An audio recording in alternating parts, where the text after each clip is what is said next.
এটা বিকাশে বা ব্যাংকে নেওয়ার জন্য যে অপশনটা সেটা হচ্ছে ক্যাশ পিক আপ। এখানে ক্লিক দিলে বিকাশে বা ব্যাংকে নিতে পারবেন এখান থেকে।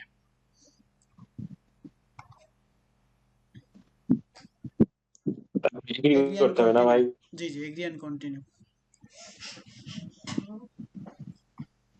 এখন এখান থেকে বাংলাদেশ সিলেক্ট করেন। বাংলাদেশ নিচে লেখাই আছে বাংলাদেশ। হ্যাঁ, এখন এখানে বিকাশের অপশন আছে, ব্যাংকের অপশনও আছে, দেখেন যেটাতে মন চায় উইথড্র করে ফেলবেন। বিকাশে দিলে মনে হয় 3 ইউরো উপরে ফি কাটবে। দুটোতে 2.99 করে ফি কাটবে, বিকাশেও কাটবে ব্যাংকেও কাটবে। আচ্ছা ঠিক আছে। আপনি $1 মিনিমাম $15 তুললে ওই $3 ফি কাটবে, 500 তুললে ওই $3 ফি কাটবে, 1000 তুললে ওই $3 ফি কাটবে। তাহলে তো ভালো। জি জি জি। আচ্ছা, সবচাইতে ভালো হতো যদি একটা ছোট একটা ট্রানজাকশন করা থাকতো। যাই হোক, এখন না না না, যেহেতু ডলার নাই নাই তো। ডলার থাকলে আপনাকে ট্রানজাকশন করে দিতাম। আমার আমার এখানে নিজে আমি লগ ইন লেনদেন করছি, আপনাকে দেখাচ্ছি। দাঁড়ান, অসংখ্য লেনদেন করা আছে, আমি নিজে আমি এটা ব্যবহার করি, আমি এটা দিয়ে লেনদেন করছি। কিন্তু আপনাকে দিছি, আমার কাছে তো ডলার নাই, থাকলে লেনদেন করে দিতাম। তো যাই হোক, আমি আপনাকে দেখাচ্ছি, দেখেন আমার অ্যাকাউন্টটা আমি দেখাই, লেনদেন করা আছে সেটা দেখাচ্ছি, তাহলে বুঝতে পারবেন আপনি। লাইনে থাকেন, আমি স্ক্রিন শেয়ার দিয়ে দেখাচ্ছি।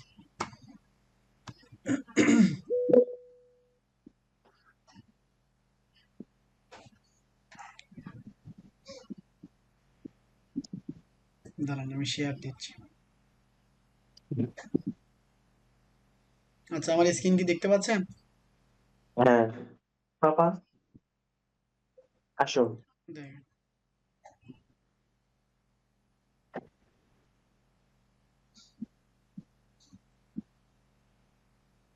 দেন এটা আমার অ্যাকাউন্ট। এই যে 7 তারিখে তুলছি 16.99, এটা বিকাশে তুলছি। দেখেন, দেখছেন? আচ্ছা সমস্যা নাই, দেখি ভাই কত কি হয়। জি ইনশাল্লাহ হবে। এই যে ব্যাংকেও তুলছি, সেটাও দেখাচ্ছে, দেখেন $46 7 আগস্ট, এটা ডাচ বাংলা ব্যাংকে তুলছি, দেখেন। দেখেন। তাহলে আপনি যেটা দিলেন ওটা হচ্ছে পেপাল মেইল না ভাই? হ্যাঁ, পেপাল মেইল। জি ভাই, এখন পেমেন্টটা করেন। কিসে পেমেন্ট করবেন? বিকাশ, রকেট, নগদ, ব্যাংক? ঠিক আছে।